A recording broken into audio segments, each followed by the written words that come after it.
would sort of always say that it's not that I found career coaching, but career coaching found me. That wasn't what I envisioned in my life. Not that at the time when I was becoming a career coach, I have to say I knew that sort of profession existed before. It's just that I worked in, as I said, with the sort of financial services with a lot of private equity firms, like boutique investment banks, hedge funds, and a lot of them wanted to enter China market. And one of the strategies that I was helping them to actually find the right individuals and help them to carry out that sort of China entry, market strategy.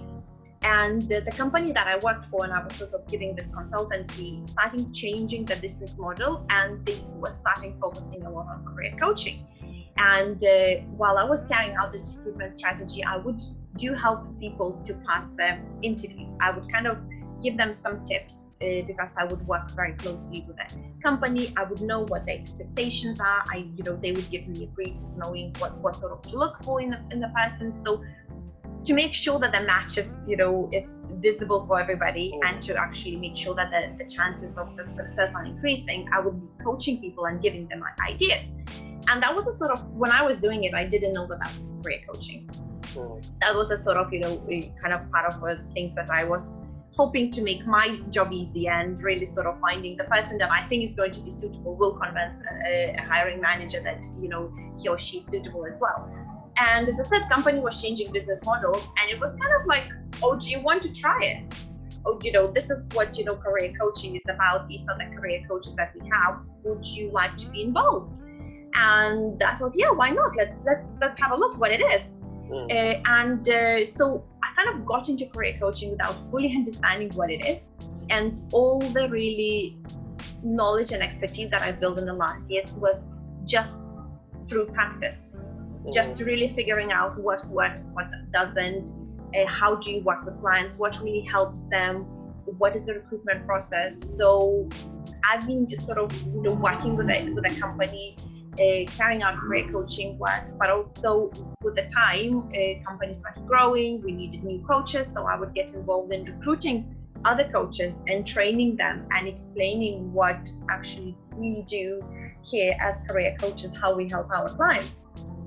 And I reached a sort of a point where I think a lot of people reach in their lives when they kind of hit that ceiling and they feel like nothing is really challenging enough, and they really want to progress further and just put a little bit more pressure for themselves. So then I thought that I actually would like to start my own business, and I sort of looked in fashion styling.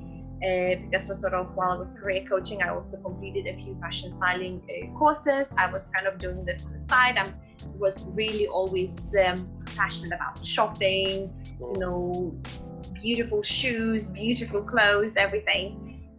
So kind of then I thought I will become a fashion stylist, personal stylist, and that's going to be my business idea. But at the same time, I still had quite a few people coming to me for career coaching.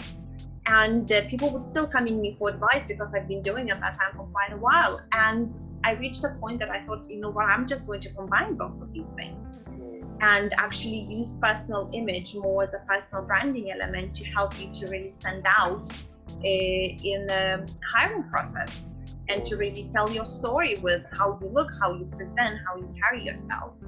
And then that's a sort of, I started working as a career coach, personal branding consultant. I've been doing this for 3 years now, and this is probably the most challenging thing I've ever done in my life, and the most rewarding thing as well. I always joke that if I actually knew how hard it is to run your own business, I doubt I would have actually had courage to do that.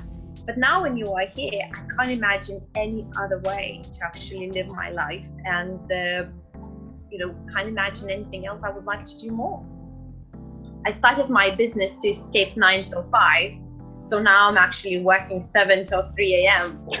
And I thought it's so true. It's just so 100% true. Yeah. But I mean, I was always very fascinated about personal development, and also always like, I'm really passionate about continuous learning. And running my own business, because obviously as a coach, you always need to learn and develop and look for new strategies, get familiar with the new recruitment strategies, look for different ways how to enable other people to achieve their goals. But running a business, it's a completely different element where you have to challenge yourself in a completely different light. I had no formal business training. I studied politics and international relations. I was a ballet dancer, like website creating, content marketing. What is all that? And I learned it. I sort of very stubbornly, sat down, read everything myself, didn't delegate to anybody, and actually took on responsibility to understand myself, because I feel like I need to know before I go into explain my team to do, how to do things. If I don't understand, how they will understand what I want from them, right? So, but at the same time, I feel like now we are so fortunate because there's so many resources. YouTube, Google, you have everything on your sort of, on the tip of your fingers. You just need to select what advice to follow, what to sort of read, but you can really educate. It's just that determination and that interest, and you have to be passionate about that. Because if you are going to business just for thinking it's going to be easier, no, it's not going to be easier. It's going to be harder. It's much better to be 9 to 5, because close the door, you get on the tube, you forget all the work, troubles, you come home and you have fun and you're living for the weekend. And I think also being a coach, it's a lifestyle profession, if that makes sense, because you are continuously developing. You're always looking in people how to help them, because career coaching, yes, is CVs, it's a job searching strategies, interview coaching, but there's also so much about mindset, because you're not going to achieve anything if you don't believe in yourself, if you don't have positive mindset. It's the same way about productivity. You can plan your day, but if you wake up in a bad mood, you're not going to reach your highest level.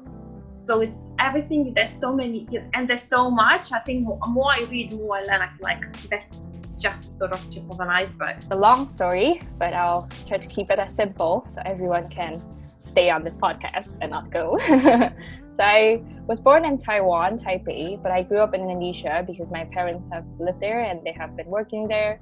So I grew up there, and I went to an international school where I have to learn 3 languages. So I learned Chinese, I learned English, but I also learned Indonesian. So I always grew up in a multilingual kind of space and multicultural. And the fact that my dad is an artist and my mom is a writer, that really influenced me in terms of how I think and also what I like. So I really enjoy art, I really enjoy poetry, I really enjoy just like a good movie, a good musical performance, a good exhibition. That's all that I really enjoy, and that is also kind of part of the reason why I wanted to come to the UK. UK is very known for their art and culture, their history. I've always been interested with the royal family, how they live, and all those traditions. It's just, I think I have a very old soul in terms of that. I'm young, but at the same time I think very, very, very in an old-fashioned way, kind of. I really believe in those castle, those princes and kings and queens. So that's kind of what really attracted me to UK. And as I grew up, as I start to meet more people who went to the US, who went to UK, and I start asking them about their experience abroad, their studying, and I realized that people do have different personality, and different personality actually directs to where they kind of end up with. For example, my friends who are more open and more spontaneous, they tend to go to US because it's a very liberal, very free, and kind of like all those very hip hop and lively kind of feeling. But people who went to the UK, they're quite shy, as in a way that they're quite introverted. They really like to be with themselves sometimes. They like a good cup of coffee, a good cup of tea, and then they like the moody weather. They love raining, and that's why they went to the UK, which is very interesting. And I was trying to kind of like look into different uni as well and different programs. So for US, obviously you have SAT, you can study SAT and then go to the uni. And then for UK, you do a GCSE, which is IGCSE for international students. And then I went and kind of dig into their modules. And I found that IGCSE is very interesting because you get to have at least 6 different modules that you can pick from. And then you get to pick your levels. For your English, you could pick first, second, or a foreign language. So it's kind of like giving you that flexibility and options. And UK is the only, correct me if I'm wrong, but UK is the only country that provides a 1-year master program. And then just the fact that thinking about I will be graduating with a master within 1 year is something that is frightening, but it also challenges me, and I would love to see how I can achieve that, which I am doing right now.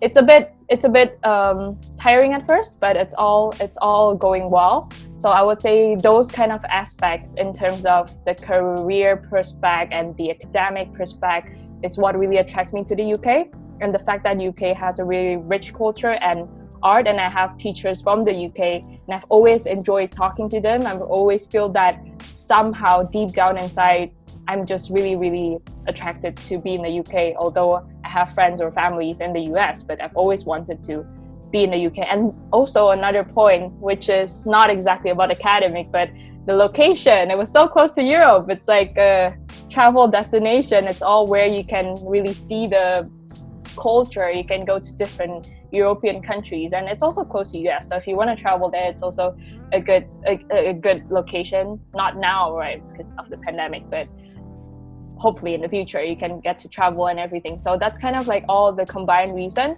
and also consulting about what I wanted to do. I always wanted to be in kind of the business, but also a strong art influence industry, and that's where UK is. UK is very, very strong at supporting art. They know that art is a social well-being. They know that creative industry is important, and the fact that UK is the world's heart of financial services, and that really attracts me, and just everything in the UK really attracts me, as well as the afternoon tea.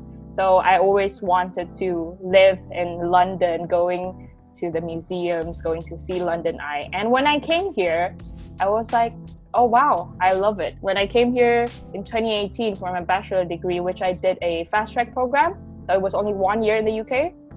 And I came here first time stepping into London with that very, very old tube underground. But I love everything. My mom was complaining about the stairs, and I was like, this is so British. I love it. And everyone was so polite. And people always gave me that stereotypical image that London is gloomy, London people are cold. But when I first came here, everyone was helping me with my luggage. Everyone was like, do you need a help? And every time I visit London, every time with a luggage, I will always be helped by someone, a stranger that I don't know. And they just ask me about the weather. And I'll be like, isn't the weather always bad? But they always talk about the weather. And I love that. I love that connection with people. I love that people on the tube still read books. People still read newspapers. Like, there's nothing like that in where I came from, Indonesia or Taiwan. People look at their phones. They don't even make eye contact, which I love about that in the UK. And after that, graduating with my bachelor degree, I just completely fell in love with this country. I just don't want to go. And then I did my master. I worked here for a bit in a marketing agency, and then I loved the working culture. I called my boss's name. How is that even possible in Asia? That wasn't possible. So yeah, that kind of wraps up all my journey right now until this master degree. So yeah.